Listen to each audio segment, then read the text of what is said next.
एक ऐसा महाद्वीप जहाँ पर जीवन का कोई भी नामो निशान नहीं है, जहाँ पर आपको कोई इंसान नहीं मिलेगा। यहाँ सिर्फ चारों तरफ बर्फ ही बर्फ दिखती है। इंसानों के साथ यहाँ पर कोई जीव जंतु भी नजर नहीं आएंगे। यहाँ पर पिछले करोड़ों सालों में इंसान ही नहीं बल्कि किसी भी जीव के कदम नहीं पड़े हैं। ये जगह ऐसी है कि कई सालों से ना तो यहाँ पर कोई बर्फ गिरी है और ना ही यहाँ पर बारिश हुई है। शायद आपको अंदाजा हो गया होगा कि हम किस महाद्वीप की बात कर रहे हैं। जी हाँ, हम बात कर रहे हैं रहस्य भरे हुए इस महाद्वीप की, जिसका नाम है अंटार्कटिका।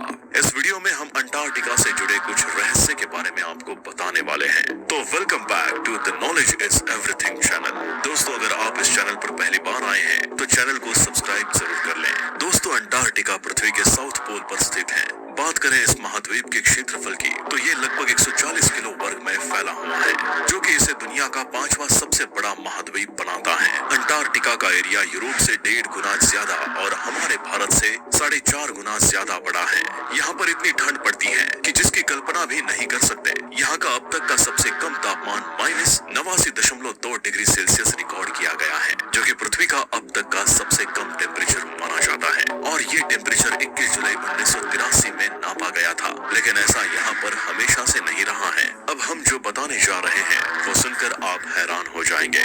दोस्तों, आज से करीब 53 लाख साल पहले अंटार्कटिका का टेम्परेचर काफी गर्म हुआ करता था और यहाँ का टेम्परेचर लगभग 20 डिग्री सेल्सियस से ऊपर ही रहता था। ऐसा इसलिए कि उस समय अंटार्कटिका पृथ्वी के साउथ हिस्से में नहीं हुआ करता था। दरअसल बीते इतने सालों में पृथ्वी की टेक्टोनिक प्लेट्स खिसक खिसक कर इतनी ज्यादा दूर हो चुकी हैं, जिसकी वजह से अंटार्कटिका आज बाकी महाद्वीपों से इतना दूर जा पहुंचा है। दोस्तों, आपको जानकर हैरानी होगी कि अंटार्कटिका के कुछ हिस्सों पर काफी लंबे समय से ना ही कोई बर्फ गिरी और ना ही बारिश हुई है, लेकिन इसके बावजूद भी वहाँ पर तकरीबन 20 साल पुरानी बर्फ की चट्टानें मौजूद है। अंटार्कटिका के इस हिस्से को ड्राई वैली भी कहा जाता है। यहाँ पर जहाँ तक आपकी नजर जाएगी आपको सिर्फ बर्फ ही बर्फ दिखेगी। यहाँ पर औसतन 1.5 किलोमीटर मोटी बर्फ की चादर बिछी हुई आपको नजर आएगी, जो पूरे महाद्वीप पर चारों तरफ फैली हुई है। दोस्तों, पूरी पृथ्वी का लगभग 90% पानी अंटार्कटिका पर मौजूद है, जो कि इन बर्फ की चट्टानों में तब्दील हुआ पड़ा है। इसके अलावा बाकी का 10% पानी पूरी पृथ्वी पर मौजूद है, जिसमें नदियों से लेकर झरने शामिल हैं।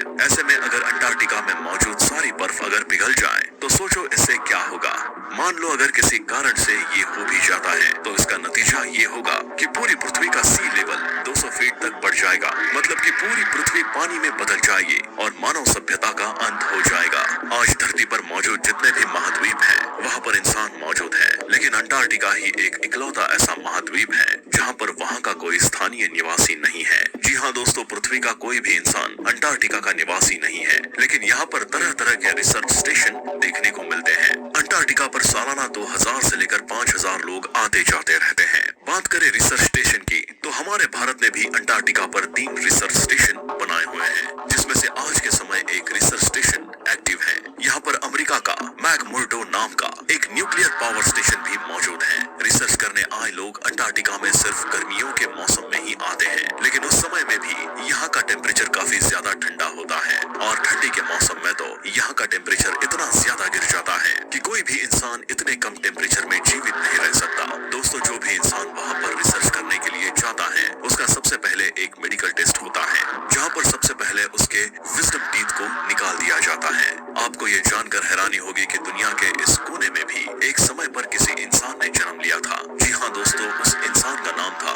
एमिलो मार्कोस डेस पाल्मा और इसका जन्म अंटार्कटिका में 7 जनवरी 1978 में हुआ था। इसके अलावा अंटार्कटिका में अब तक लगभग 11 लोगों का जन्म हुआ है। इन 11 जन्म लिए हुए बच्चों में से किसी भी बच्चे की मौत बचपन में नहीं हुई है। इसका मतलब ये है कि अंटार्कटिका में बाल मृत्यु का रहस्य 0 है और जिन लोगों का यहाँ पर जन्म हुआ है उनकी नागरिकता वही है जो उनके माता पिता की है।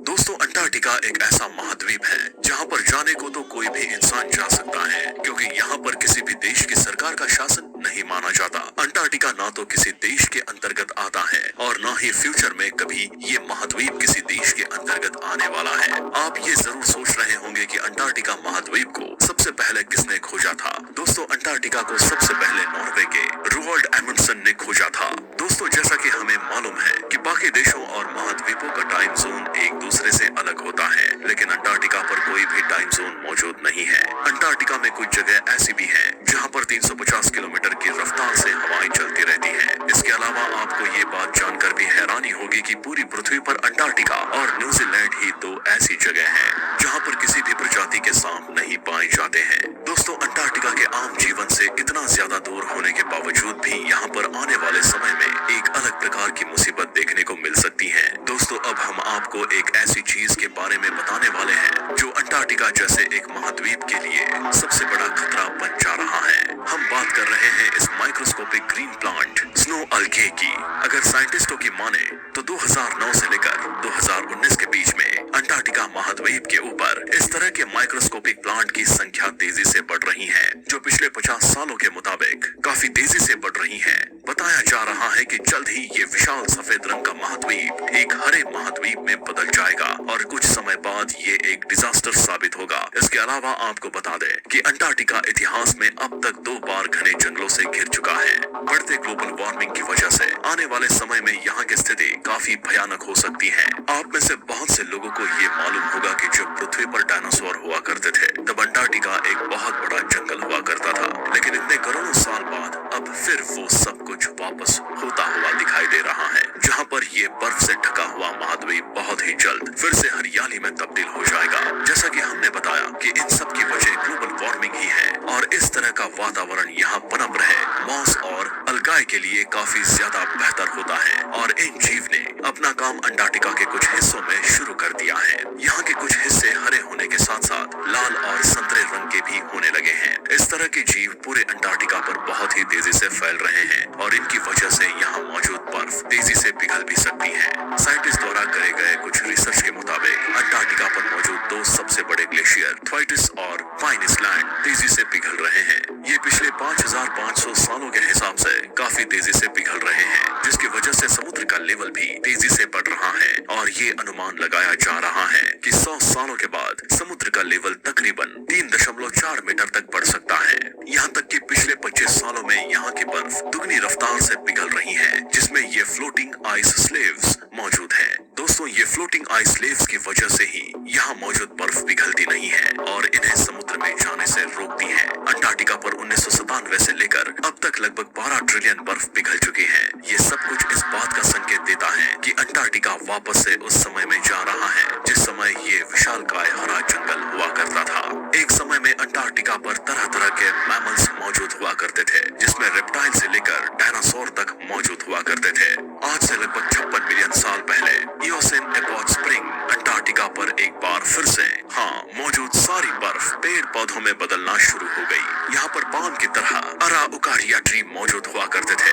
पैलियोंटोलॉजिस्ट ने यहाँ पर ऐसे प्राणी की खोज करी थी जो दिखने में घोड़े और ऊंट की तरह लगता था। इसके अलावा भी उन्होंने हाल ही में एक अलग तरीके के पक्षी की खोज की है जिसका नाम पालागनिटाडिडेस है।